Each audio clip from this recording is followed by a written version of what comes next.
إن الحمد لله نحمده ونستعينه ونستغفره ونتوب إليه ونعوذ بالله من شرور أنفسنا ومن سيئات أعمالنا من يهد الله فلا مضل له ومن يضلل فلا هادي له أشهد أن لا إله إلا الله وحده لا شريك له وأشهد أن سيدنا ونبينا محمدا عبده ورسوله اللهم فصل وسلم وبارك على سيدنا محمد وعلى آله وصحبه أجمعين عباد الله أوصيكم ونفسي بتقوى الله وطاعته لعلكم تفلحون حيث قال الله سبحانه وتعالى في كتابه الكريم أعوذ بالله من الشيطان الرجيم بسم الله الرحمن الرحيم يا أيها الذين آمنوا اتقوا الله حق تقاته ولا تموتن إلا وأنتم مسلمون. Hadirin sidang jamaah Jumat yang dirahmati Allah. Tentu setiap detik dan kapanpun ada satu hal yang terus kita panjatkan, yaitu alhamdulillah wa syukurulillah. Segala puji syukur pada Allah yang mudah-mudahan hidayah yang Allah berikan saat ini, Allah berikan keistiqomahan, Allah berikan kekuatan sampai dengan kita insyaallah kembali kepada Allah Subhanahu wa taala. Dan tak lupa pula salawat disampaikan kepada qudwah hasanah kita Rasulullah sallallahu alaihi wasallam, yang mudah-mudahan dengan seiring bertambahnya usia, bertambah pula pengamalan terhadap nilai-nilai sunnah yang sudah ditinggalkan oleh baginda Rasul, keluarga, para sahabat, tabi'ut tabi'in, dan juga ulama mutaqaddimin dan juga ulama mutaakhirin insyaallah. Sidang jamaah rahimakumullah, pada kesempatan khutbah yang singkat ini, tentu yang pertama khatib mengajak khatib pribadi dan kita semua untuk senantiasa meningkatkan ketakwaan kita kepada Allah Subhanahu wa taala. Dalam kehidupan ini jamaah rahimakumullah, seringkali seseorang itu melakukan ataupun menghabiskan energi yang mesti bukan pada tempatnya, yang mestinya tidak perlu dia pikirkan tapi dipikirkan, yang mestinya tidak perlu dia lakukan tapi dia lakukan. Karenanya Rasul mengingatkan pada kita dalam sebuah hadis sahih, min husni islamil mar'i tarkuhu ma la ya'ni. Dan dari kesempurnaan Islam seseorang adalah bagaimana meninggalkan sesuatu yang tidak berguna baginya. Menyakeun urang zaman urang tuha tanya, menyahana untung dunia inan kupu, menyahana untung akhirat pibe. Selalu harus ada antara salah satu dari dua itu. Sidang jamaah rahimakumullah, hari ini banyak sekali orang yang merasa susah ketika ditanya bagaimana kabarnya. Kabarnya tidak baik-baik saja. Bagaimana keadaan ekonomi? Tidak. Ekonominya lagi bermasalah. Semua mengeluh, sedih. Ternyata jamaah rahimakumullah, dia dalam hidup bukan berpikir terhadap diri sendiri, tapi selalu habis energi untuk menghitung-hitung nikmat yang Allah berikan kepada orang lain. Mulai dari bangun tidur, habis subuh, jeb kupi, kan kepikir kedraw ke bandre kan, pegah ke gok. Sinyal salah, sijih salah, ini tidak betul, ini tidak benar, pemerintah ini tidak betul, nanti ke depan, selalu itu habis energi. Ketika ketemu orang pakan hektat ganyan, hektat bak semiki kenang gero. Apa urusan harus pikir negeri? Nyosau PJ. Urusan orang ngampung nyoka nyo PJ kan nyo je, ini susah. Gak ada urusan kita. Ya. Jadi kenapa? Habis energi pada sesuatu yang tidak penting sesungguhnya bagi dirinya. Karena sidang jamaah rahimakumullah, ada satu pepatah, kita akan bahas sedikit dengan tegas dan lugas. Sering ada yang menyatakan begini, beda pendapat tidak masalah. Yang jadi soalan adalah beda pendapatan. Nah, karena jamaah rahimakumullah, hari ini kalau kita lihat perselisihan antar saudara kandung, antar tetangga, antar satu kantor, satu kampung, gara-gara apa? Masalah pendapatan. Ribut. Apalagi ini kita ke depan sudah dekat dengan tahun-tahun politik. Sibuk masalah beda pendapatan. Padahal kata Allah jamaah rahimakumullah, Allah mengingatkan dengan tegas. Kita buka awal juz 12. Allah dengan tegas menyampaikan konsep pertama dalam rezeki adalah wa ma min dabbatin fil ardi illa 'alallahi rizquha. Itu tahapan pertama. Tidak ada satupun binatang melata yang hidup, kata Allah. Baik itu yang 2 kaki, 4 kaki, atau banyak kaki, kata Allah. Kecuali rezekinya sudah ada, Allah yang menjamin rezeki tersebut. Makanya jamaah rahimakumullah, ketahuilah, kalau seandainya ada manusia yang tiba-tiba busung lapar dan kelaparan mati, itu bukan mati karena proses yang alami. Itu pasti prosesnya ada embargo dan kepentingan politik tertentu. Kenapa? Karena Allah sudah jamin. Sudah jamin Allah. Wajib bagi Allah memberikan makan kepada orang yang hidup, kepada makhluk yang hidup, apalagi manusia. Makanya dalam sebuah hadis Rasulullah SAW dengan tegas menyampaikan, "Lau tawakkalu 'ala Allah kama tatawakkalut thair taghdu khimasan wa taruhu bitanan." Seandainya mereka betul-betul bertakwakal kepada Allah sebagaimana tawakalnya burung. Lagi ku bunga hija aja dari bineh bak lipah ipo ublang. Perutnya kosong. Dia ada anak di rumah. Di sarangnya ada anaknya. Pergi dia.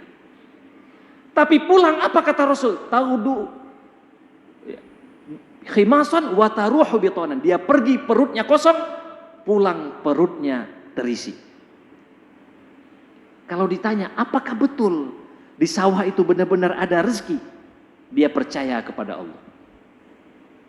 Karena jamaah rahimakumullah, kalau ada manusia hari ini yang masih mengatakan, ini sering kita dengar, be'atakun yang hala yang haram hek jamunnya. Ini susah ini manusia seperti ini. Yang sering dah dengar, hai, tunggu be'na pegah-pegah hanya hala haram. Be'atakun yang hala yang haram hek katan tumai lawitnya hek. Ini orang imannya tidak ada, jangan-jangan. Hana imannya. Mu binatang hidup mu cicak hidup dang-dang madainan. Citna rezeki Allah beri. Ini tahap yang pertama jamaah rahimakumullah. Kemudian yang kedua, tahap rezeki yang kedua. Nah, ini kita lihat. Dalam surah An-Najm juz 27. Wa allaysa lil insani illa ma sa'a. Jadi manusia itu tidak bisa dapat sesuatu yang lebih kecuali harus bekerja. Nah, ini dia. Nyo tanya. Perle belau Honda. Perle pegat rumah benar relief bacun. Perle benar batejak bubek basah ngenujian benar moto. Ini bukan lagi kewajiban Allah. Ini sudah kemauan. Belau moto belambung bacun. Ada aja bersantun dengan motor truk belambung. Ini semua sudah keinginan-keinginan. Apa kata Allah? Tidak mungkin dapat sesuatu rezeki yang tahap kedua kecuali mereka illa masa apa yang mereka usahakan bekerja. Maka ji menyatanya ona perle hud belau je kerja kerja. Baik galak-galakan melaki Pak Gop. Mutang. Kenapa kita pas di survei BPSHB tanya miskin termiskin pakan? Padahal hana miskin-miskin sih. Gara-gara apa? Suka minta-minta. Wate survei pernah rona, hana tak pernah. Padahal na Honda alih apa tapo. Tapi pegahana minta. Ini mental seperti ini kata Allah nyahang kemah. Kenapa? Karena kalau pengen sesuatu harus bekerja. Ada saudara-saudara kita dengan etnis yang lain, Masya Allah. Bekerja mereka. Rajin bekerja. Maju dia. Maju. Bekerja. Maka ji, galak-galak cat orang tanya tapi nyonya yang paling marak di kampung. Wawa tuut. Wate bengah preh teput. Wate kamalam preh bengah. Pegah le nyawa hana betul. Hana betul. Gara-gara apa? Gara-gara tadi. Malas bekerja. Rasulullah pernah menyampaikan dalam sebuah hadis sahih riwayat Muslim. Apa kata Rasul? Aku lebih suka kata Rasulullah pergi ke sebuah gunung kemudian mengambil kayu bakar. Kayu. Dibawa pulang dengan pundak. Kemudian dijual ataupun dibakar kayu itu untuk makan. Maka lebih baik daripada meminta-minta. Kata Rasul sallallahu alaihi wasallam. Dan hari ini jamaah rahimakumullah, profesi meminta-minta itu mandung lini kana. Kita sadari atau tidak? Sedih. Menyedihkan. Pahit memang, tapi saya harus sampaikan. Allah dengan tegas menyampaikan kita disuruh bekerja. Rasul menyampaikan kita bekerja. Bahkan nanti dalam hadis yang lain lebih baik mereka bekerja daripada keringat mereka sendiri yang dimakan itu lebih baik daripada meminta-minta. Ini jamaah rahmakumullah. Ini harus kita betul-betul perbaiki di akhir-akhir tahun ini. 1444. Tahun depan tidak lama lagi 1445 Hijriah. Jangan sampai hijrah-hijrah tapi tengok hijrah dari be'a ta'id ke be'a kurang ta'id atau berjemaat lah bacun. Ini harus kita ubah. Karena kalau kayak begini mental kita jamaah rahimakumullah, jangan berharap gantau bupati, gantau gubernur berperiode-periode tidak akan maju. Kenapa? Karena mental kita masyarakat yang memang susah. Ini kita harus sama-sama saling bangun-membangun, bahu-membahu jamaah rahimakumullah. Ini sedih kalau kita lihat. Di kampung-kampung hari ini anak muda menyeduk bak kedai kopi mangat, galak. Mereka betah dari pagi sampai malam, tidak pulang-pulang. Suruh bekerja 1 jam tidak sanggup. Dan ini bukan ciri-ciri yang disampaikan dalam Islam. Ini yang kedua jemaah. Yang ketiga, rezeki yang ketiga adalah tingkatan yang ketiga. La in syakartum la azidannakum. Nah, ini yang ketiga. Jadi kalau kedua tadi jemaah rahimakumullah, Allah tidak memandang si kafir atau si mukmin. Ini yang kedua, dua tadi, yang 1 dan 2. Makanya nanti BNP kadang pegah. Hai agaknya mutu masjid atau enggak. Dia tidak pernah ke masjid, tidak pernah sholat, tapi rezekinya lancar terus. Karena kenapa? Karena kasih sayang Allah bukan terletak pada uang, seberapa banyak uang yang dia dapatkan, tidak. Bukan itu. Ya bendu seolah-olah Allah tayang tat gelong. Pekan nyo laku waju. Ta mekat laku, ta pegat nyo jit. Nepegat Allah tayang tat gelon. Nya hana ukuran. Mahan kata yang tak goreng Cina dum kaya tahunya. Ini tidak ada. Yang ketiga apa tadi?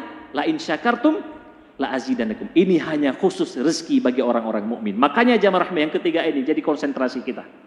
Syukur yang harus kita wujudkan dalam diri kita masing-masing. Merasa cukup. Apa kata pepatah Arab dengan tegas dia menyampaikan? Idza ma kunta dza qalbin qanu'in fa anta wa malikud dunya sawa. Menyatanyona rasa syukur, kecukupan dalam hati itu, maka kamu dengan raja dunia itu sama. Kadang-kadang kita melihat orang hidup rumahnya sederhana, ada sepeda motor 1 biji, anu agaknya sukses, anu ejek kula sukses, gak akai loh, kan hanya ejek kula lambung tapi gak akai, suksesnya. Orang tuanya kerja apa? Hanya jatuh upah bagok. Kenapa? Syukur. Ini hanya dimiliki oleh orang-orang mukmin.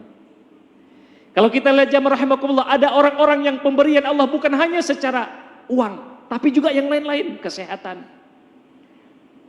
Ada orang juga saudara-saudara kita umur 70 tahun. Kalau kata dalam hadis itu ma baina sittin wa sab'in umur Rasul. Tapi sudah lebih 70, tapi fisiknya masih kuat dan masih mudah beribadah kepada Allah. Ini jamaah rahimakumullah patut disyukuri. Itu adalah tanda-tanda Allah sudah memberikan la azidannakum. Kenapa? Karena dia mensyukuri masa mudanya, hanadat ya begadang-gadang ya pikir yang kengken, rusak pikiran. Karena kenapa? Orang rusak, stroke dan macam-macam gara-gara bukan karena yang dimakan, tapi banyak yang konsumsi pikiran yang salah. Nah, ini yang ketiga jamaah rahman. Jadi, mari kita coba tingkatkan syukur kita kepada Allah Subhanahu wa taala. Yakinlah dengan syukur tadi Allah akan mudahkan banyak hal kepada kita. Kemudian yang terakhir jamaah rahimakumullah. Yang tingkatan rezeki yang terakhir. Wa yarzuquhu min haitsu la yahtasib. Allah memberikan rezeki dari arah yang tidak disangka-sangka. Ini makom tertinggi. Ini makom paling tinggi ini yang keempat. Nah, bagaimana ini bisa kita dapatkan? Tentu dengan kita bersyukur tadi terhadap apa yang Allah berikan, merasa cukup, insya Allah Allah akan memberikan berbagai macam karunia kepada kita. Karena yakinlah rezeki Allah itu bukan hanya berupa materi, tapi banyak sekali rezeki-rezeki yang lain yang Allah berikan kepada kita, kita syukuri, yang insya Allah Allah akan berikan rezeki-rezeki dan juga kita tidak tahu. Jangan-jangan anak cucu kita, keturunan kita ke depan, kita tidak pernah menyangka mereka menjadi orang-orang soleh, mendoakan kita setelah kita nanti kembali kepada Allah Subhanahu wa taala. Mudah-mudahan apa yang khatib sampaikan tadi bermanfaat, dan insya Allah nanti ketika kita tutup mata ini, kita berharap akan ada anak cucu kita yang terus mendoakan kita, yang insya Allah sebagaimana kita berjumpa beriktikaf di rumah Allah yang mulia ini, kita berharap insya Allah Allah kumpulkan kita dalam surganya Allah Subhanahu wa ta'ala. Amin amin ya rabbal alamin. Alhamdulillahilladzi arsala rasulahu bil huda wa dinil haqq liyudhhirahu 'ala ad-dini kullihi wa kafa billahi shahida. Asyhadu an la ilaha illallah wahdahu la syarika lah wa asyhadu anna sayyidana wa nabiyyana Muhammadan 'abduhu wa rasuluh. Allahumma fashalli wa sallim wa barik ala sayyidina Muhammad wa ala alihi wa sahbihi ajma'in. Ibadallah, usikum wa nafsi bitaqwallah wa ta'atihi la'allakum tuflihun. Haitsu qala Allah Subhanahu wa ta'ala fi kitabihil karim. A'udzu billahi minasyaitonir rajim. Bismillahirrahmanirrahim. Ya ayyuhalladzina amanu taqullaha haqqa tuqatih wa la tamutunna illa wa antum muslimun. Barakallahu li wa lakum fil Qur'anil azim. Wa nafa'ani wa iyyakum bima fihi minal ayati wa dzikril hakim. Wa taqabbalallahu minni wa minkum tilawatahu innahu huwal ghafurur rahim.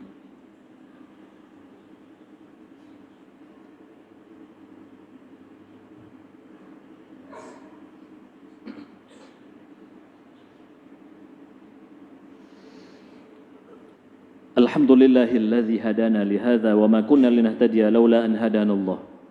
Asyhadu an la ilaha illallah wahdahu la syarika lah. Wa asyhadu anna sayyidana wa nabiyyana Muhammadan 'abduhu wa rasuluh.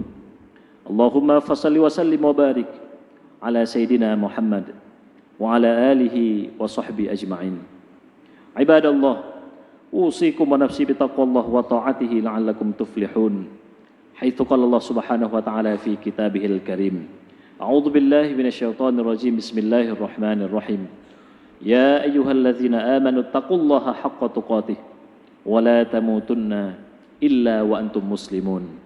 Innallaha wa malaikatahu yusholluna 'alan nabi.